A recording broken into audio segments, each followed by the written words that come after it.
નમસ્કાર મારા વહાલા વિદ્યાર્થીઓ, ધોરણ 12 ગુજરાતી પ્રશ્નપત્ર 001 એની તૈયારી આપણે કરી રહ્યા છે. તો માર્વેલ પેપર સોલ્યુશન 3 લઈને તમારી સમક્ષ હાજર થઈ છું. તો ફટાફટ તૈયારી કરી લો. મારી સાથે તમે વાંચતા જશો, તમને યાદ થઈ જશે અને જવાબ પણ શોધવાની પડે, સમય પણ બચી જશે. તો ફટાફટ મારા ચેનલને સબસ્ક્રાઈબ કરી દો, લાઈક કરો, શેર કરો અને કમેન્ટમાં જણાવો તમને કયું કન્ટેન્ટ પર તમને વિડીયો જોઈએ છે, જેથી મને વિડીયો બનાવવાની સમજ પડે. તો લાઈક, શેર એન્ડ સબસ્ક્રાઈબ. તો વિકલ્પમાં પહેલો વિકલ્પ છે, ગોપી શેમાં સ્નાન કરવાની ના પાડે છે? અ. ગંગાના જળમાં, બ. યમુનાના નીરમાં, ક. સરસ્વતીના નીરમાં અને ડ. નર્મદાના જળમાં. તો જવાબ છે યમુનાના નીરમાં. આગળનો બીજો પ્રશ્ન છે,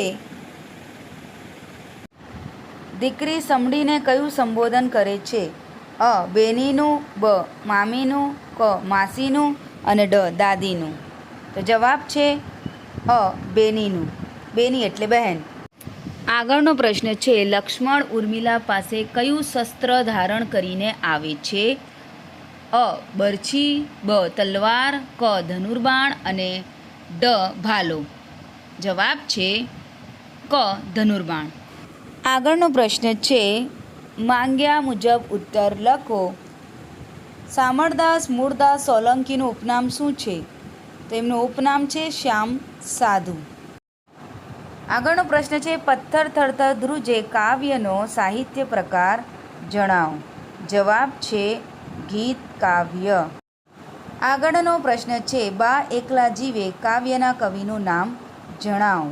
તો બા એકલા જીવે કાવ્યના કવિ છે મુકેશ જોશી. વિદ્યાર્થીઓ, તમને વિડીયો ગમે છે તો બેલ આઇકન પર પ્રેસ કરો અને લાઈક, શેર, સબસ્ક્રાઈબ કરી દો. એક વાક્યના પ્રશ્નોના ઉત્તર લખો. 4 ગુણનો પ્રશ્ન છે, દરેકનો એક ગુણ છે. સવાલ છે, કવિ શ્રી નરસિંહ મહેતા ઈશ્વરને વૃક્ષમાં કયા સ્વરૂપે જુએ છે? જવાબ તમારે લખવાનું છે,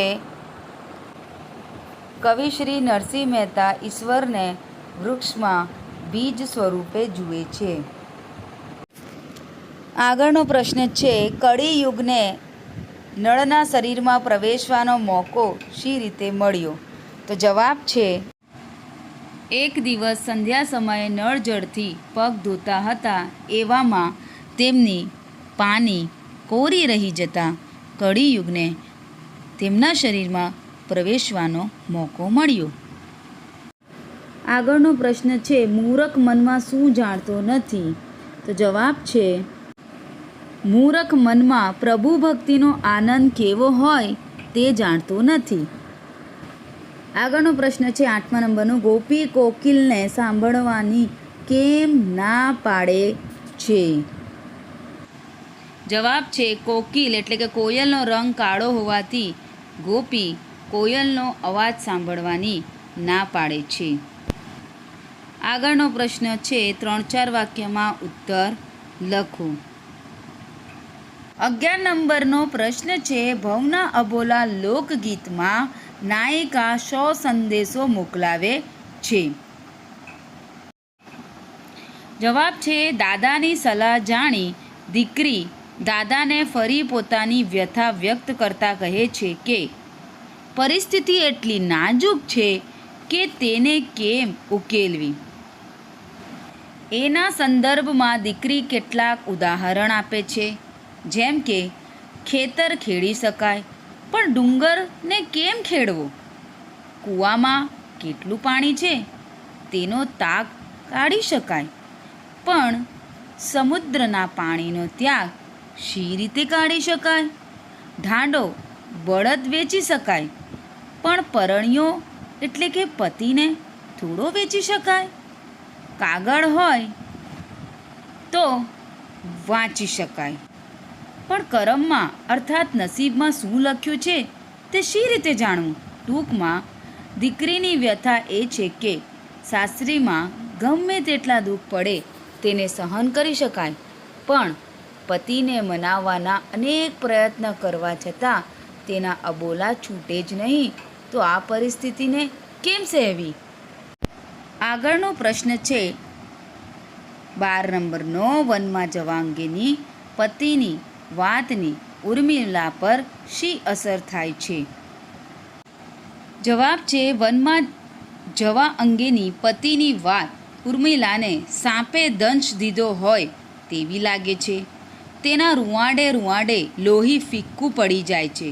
તેનું હૈયું ચીરાઈ જાય છે અને આંખો પહોળી થઈ જાય છે. તેના દેહનું પણ તેને ભાન રહેતું નથી અને કાષ્ઠની એટલે કે લાકડાની પૂતળીની જેમ તે પતિની સામે સ્તબ્ધ બનીને ઊભી રહે છે. મિત્રો સાથે સાથે જવાબ પણ યાદ કરતા જજો.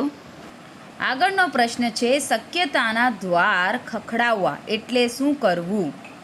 જવાબ છે શક્યતાના દ્વાર ખખડાવવા એટલે અશક્ય વસ્તુ શક્ય થઈ શકે કે કેમ તે તપાસી જોવું.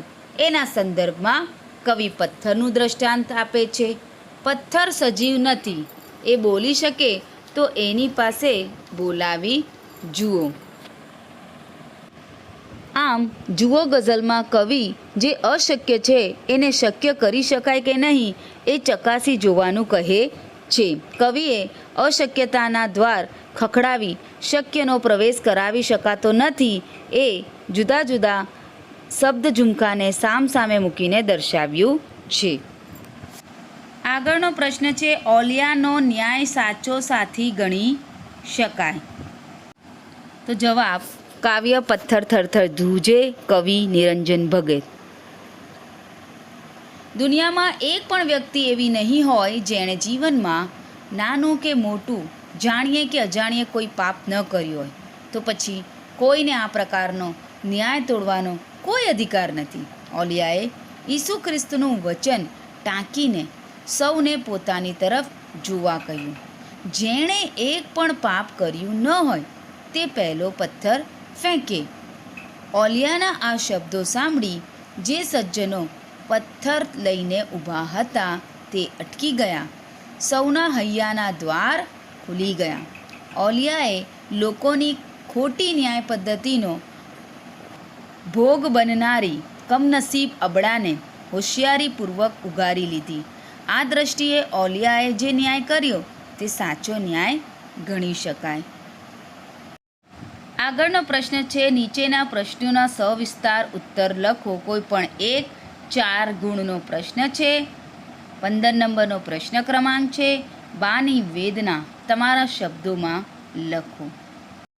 મિત્રો અગાઉ સવિસ્તર ઉત્તર કેવી રીતે લખવાનું છે તે મેં તમને બતાવ્યું છે કે કાવ્ય બા એકલા જીવે, કવિ મુકેશ જોશી, સાહિત્ય પ્રકાર ગીત ઉર્મી ગીત. પ્રસ્તાવના બા એકલા જીવે એ મુકેશ જોશીનું બાની વેદના પર લખાયેલું સુંદર ઉર્મી ગીત છે. અગાઉ પણ બાનો ફોટોગ્રાફ, બાને જેવા કાવ્યો રચાયા છે. ભૂતકાળમાં પોતાના પરિવાર સાથે આનંદમય જીવન વિતાવ્યા પછી શહેરમાં વસતા સંતાનોએ અચાનક વેકેશનમાં બા પાસે જવાને બદલે અન્ય સ્થળોએ ફરવા જવાનું શરૂ કર્યું. સંતાનો જાણે પોતાનું ગામ અને બાને ભૂલી ગયા અને બા વર્ષોથી સંતાનો અને પતિ વિનાની એકલતાને ક્ષણે ક્ષણે સહન કરી રહી છે. એના ઘરમાં હવે કોઈ સંતાન કે તેના બાળકો નહીં આવે એની વ્યથા તેને મૂંઝવે છે. એના ઘરમાં સૂનકાર અને સન્નાટો છવાઈ ગયા છે. બાએ સૌના સપના સાકાર કર્યા પણ આજે બાના સ્વપ્ન સાકાર કરવાની કોઈને પડી નથી. તેમના જીવતરરૂપી છત પરથી સુખરૂપી શ્વેત પોપડા ખરી પડ્યા છે. તેઓ પોતાના ફાટેલા સાડુડાને જાણે નિશાસાથી સીવી રહી છે. અર્થાત બા પાસે એકલવાયા જીવનમાં નિશાસા નાખવા સિવાય કશું રહ્યું નથી. રખેને દીકરાનો કાગળ આવે અને સારા સમાચાર આપે એ આશાથી એ રોજ ટપાલીની રાહ જુએ છે, પણ ટપાલ આવતી નથી. અંતે મનથી ભાંગી પડેલી એ પતિના ફોટા સામે ઊભી રહીને તેને સજળ આંખે પૂછે છે, પરંતુ ફ્રેમમાં મઢાયેલા દાદા એટલે પતિ એના આંસુ લૂછી શકતા નથી. બાની આંખમાંથી બોર બોર જેવડા આંસુ ટપકી પડે છે. આગળનો અથવામાં પ્રશ્ન છે, ભાણીની કરુણ પરિસ્થિતિનું વર્ણન કરો. તો અહીં પણ તમારે પ્રસ્તાવના લખવાની રહે છે અને ઉપર કાવ્ય ભાણી ઇન્દુલાલ ગાંધી. ઉર્મી કાવ્ય સાહિત્ય પ્રકાર કાવ્ય ભાણી કવિ ઇન્દુલાલ ગાંધી. ભાણી કથા કાવ્ય છે. કંગાળ દરિદ્ર કન્યાની કરુણા ઉપજાવે એવી સ્થિતિનું વર્ણન કાવ્યમાં કરવામાં આવ્યું છે. આ તમારી પ્રસ્તાવના રહે અને પછી તમારે જવાબ લખવાનું રહેશે. ભાણી ગરીબાઈમાં જીવતી અત્યંત કંગાળ કન્યા છે. તેની પાસે કપડાં ધોવા સાબુ પણ નથી. તે માગી ત્રાગીને એટલે કે કોઈની પાસેથી માંગીને સાબુ એકઠો કરે છે.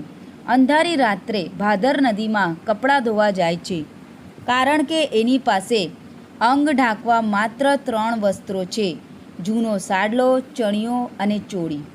આ વસ્ત્રો સાવ જીર્ણ છે. સ્ત્રી સહજ લજ્જાને કારણે એ અંધારી રાત્રે કપડાં ધોવા જાય છે. ઓઢણું ઓઢી ચણિયો ધુએ છે, પછી એ ભીનો ચણિયો પહેરી ઓઢણું ધુએ છે. આવા સમયે અર્ધનગ્ન સ્થિતિમાં તેને કોઈ જોતું તો નથી ને એવી ભીતિથી ચારે તરફ જુએ છે. એના અંગે અંગમાંથી એનો આત્મા જાણે રડે છે. કપડાં ધોતી વખતે 3 જીર્ણ વસ્ત્રો સિવાય તેની પાસે કોઈ અન્ય વસ્ત્ર નથી. કપડાં ધોઈને પાછી વળતી એ કન્યા ઠંડીથી ધ્રુજતી કાયા સંતાડતી, ઠેસ ઠેબા ગોતા ખાતી જેમ તેમ પોતાના કૂબા સુધી તો પહોંચે છે, પણ તરત જ તે શરીરની સમતુલા ગુમાવે છે અને ત્યાં જ પટકાઈ પડે છે. કવિએ પટકાણી સાથે રાંકની રાણી કહીને માત્ર પ્રાસ નથી મેળવ્યો, પણ ભાણી પ્રત્યે કરુણા જગાડે એવી તેની દરિદ્ર અવસ્થા, વિવશતા અને લાચારી દર્શાવી છે. વિભાગ બી ગદ્ય આધારિત. પહેલા વિકલ્પ છે. 16 નંબરનો પ્રશ્ન છે, અમરનાથની યાત્રા કયા સમયમાં સરળ પડે છે? અ. અષાઢ કે શ્રાવણ, બ. કારતક કે માગશર, ક. શ્રાવણ કે ભાદરવો અને ડ. પોષ કે કારતક. તો જવાબ છે અષાઢ કે શ્રાવણ. બીજો પ્રશ્ન છે 17 નંબરનો, વ્યાસના મતે ક્ષત્રિયનો ધર્મ શો છે? તો જવાબ છે દંડ. 18 નંબરનો પ્રશ્ન છે, સૌજન્યશીલ પ્રભાશંકરે કયા પદને શોભાવ્યું હતું? યજમાન પદ, મહેમાન પદ, અતિથિ વિશેષ પદ કે પ્રમુખ પદ? જવાબ છે ડ. માંગ્યા મુજબ ઉત્તર લખો. પ્રત્યેકનો 1 ગુણ છે અને 3 માર્ક્સનો પ્રશ્ન છે. 19 નંબરનો પ્રશ્ન છે, મહાત્માના માણસ કૃતિના રચયિતાનું નામ જણાવો. જવાબ છે ધીરુબેન પટેલ.